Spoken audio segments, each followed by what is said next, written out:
Assalamualaikum warahmatullahi wabarakatuh. Kaum muslimah yang berbahagia, selamat datang kembali di ASMR Sound Studio. Ini adalah ASMR, silakan gunakan alat dengar yang nyaman. Semoga apa yang kami bahas bisa memberi manfaat dan barokah. Allahumma. Kami selalu mendoakan semoga kita semua beserta keluarga, semoga Allah senantiasa memberikan kemanfaatan dan keberkahan, dan semoga Allah memberikan kemampuan untuk kita di dalam menjalani ibadah kepada Allah sampai husnul khatimah. Allahumma amin.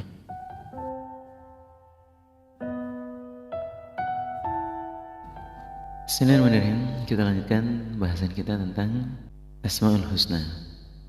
Kaum muslimah dimanapun Anda berada yang kami hormati dan berbahagia, dalam riwayat Tirmidzi disebutkan, qala Rasulullah sallallahu alaihi wasallam, inna lillahi ta'ala tis'atan wa tis'ina asman mi'atan ghairu wahidin man ahsaha dakhala al-jannah. Riwayat Tirmidzi. Rasulullah bersabda bahwa sesungguhnya bagi Allah yang Maha Luhur ialah memiliki 99 nama, di mana dalam perhitungan ialah 100 kurang 1. Dan di sana dalam riwayat Tirmidzi disebutkan bahwa man ahsaha dakhala al-jannah.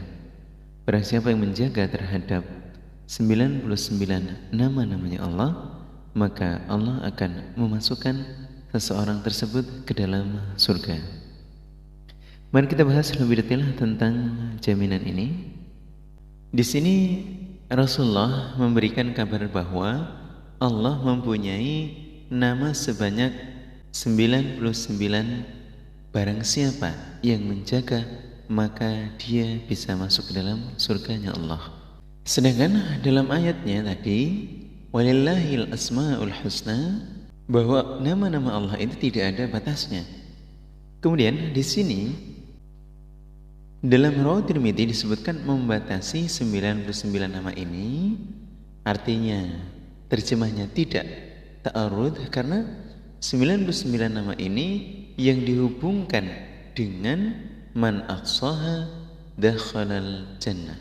Jadi kemudian 99 diperuntukkan agar seseorang yang bisa menjaga terhadap nama-nama Allah yang 99 dengan 4 hal yang akan kita jabarkan nanti, ini akan mendapatkan jaminan dari Allah. Dengan membatasi 99, tentunya seorang akan bisa berupaya dan mendapatkan jaminan dari sabda ini. Kemudian kalau kita membicarakan nama Allah itu tidak ada batasnya, sebagaimana kalamnya Allah ditulis dengan 7 kali lipat laut sebagai tinta, kemudian pepohonan oleh kita dijadikan sebagai penanya, maka hal itu tidak akan menghabiskan nama-nama Allah, kalam-kalam Allah yang akan ditulis oleh manusia, oleh hambanya. Itu tidak akan mampu. Karena dijamin di dalam surah Luqman ayat 27 disebutkan, Bismillahirrahmanirrahim, walau annama fil ardi min syajaratin aqlamun wal bahru yamudduhu min ba'dihi sab'atu abharin ma nafidat kalimatullah innallaha azizul hakim. Seandainya seseorang hamba, tentunya orang-orang iman, membuat lautan sebanyak 7 lautan sebagai tinta, kemudian begitu juga dengan pepohonan dijadikan sebagai pena. Nah, dengan menggunakan tinta yang sebanyak itu tidak akan mampu untuk menulis kalimat-kalimatnya Allah. Sesungguhnya Allah Maha Perkasa lagi Maha Menghukumi. Jadi, apakah kemudian menjadi bertolak belakang antara kalimatnya Allah dan juga apa yang disabdakan oleh Rasulullah SAW? Hal ini tentunya tidak.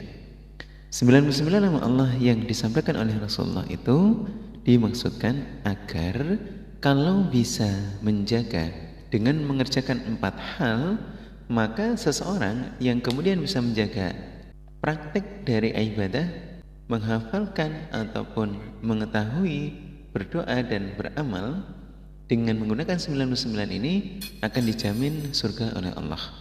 Kemudian 99 nama Allah yang tercantum di sini yang merinci adalah para ulama, karena Rasulullah SAW belum pernah merincinya. termasuk yang mempelopori mengumpulkan 99 nama ini adalah Walid bin Muslim, ialah ulama di abad kedua yang wafatnya tahun 195 Hijriah. Sehingga hadis ini disebut hadis mudraj atau sisipan. Ini sebagai usaha para ulama mencari 99 itu yang ketika dipraktekkan memastikan masuk surga itu seputar apa-apa saja. Jadi kalau kemudian ada hal yang menjadi jaminan, para ulama di sini akan memberikan keterangan atau syarah yang lebih jelas terkait dengan 99 nama ini. Nah, 99 nama yang ada di sini urutannya seperti ini. Yang masyhur di kalangan ahli ilmu, yang untuk dihafal. Nah, kemudian kita balik kepada as-soha. Yang dimaksud as-soha yang dapat jaminan surga itu ada 4 hal yang harus dimiliki atau dikerjakan, dikuasai. Yang pertama adalah hifdzuhuma, menghafal terhadap asmaul husna. Kemudian yang kedua adalah ma'rifatu ma'aniha, ialah memahami maknanya, karena kalau hanya hafal belum tentu masuk dan kategori ahsoha. Jadi sebisa mungkin bahwa seorang tidak hanya hafal tapi memahami terhadap maknanya dengan cara ya dipelajari, dimangkulkan. Kemudian yang ketiga adalah ad-du'a'u biha, artinya bahwa dijadikan doa baik dalam doa al-mas'alah, termasuk ketika kita memanggil doa meminta kepada Allah dengan menggunakan doa Allahumma dan lain sebagainya, atau kata Hasan al-Basri ialah Allahumma itu jami'ud doa. Jadi kalau menggunakan Allahumma itu diartikan sebagai seluruh kalimat doa, seluruh permohonan, atau sebagai awalan dari sebuah permintaan. Atau dalam doa al-ibadah contohnya adalah untuk zikir, membaca takbir, tahmid dan lain-lain. Ketika seseorang berdoa kemudian diawali dengan Allahumma, karena menurut Hasan al-Basri Allahumma itu termasuk jami'ud doa, kumpulan dari beberapa doa dalam ibadah kepada Allah. Adapun kemudian dengan membaca takbir, tahmid dan lain-lain sebagainya, itu salah satu contoh ibadah dalam doa.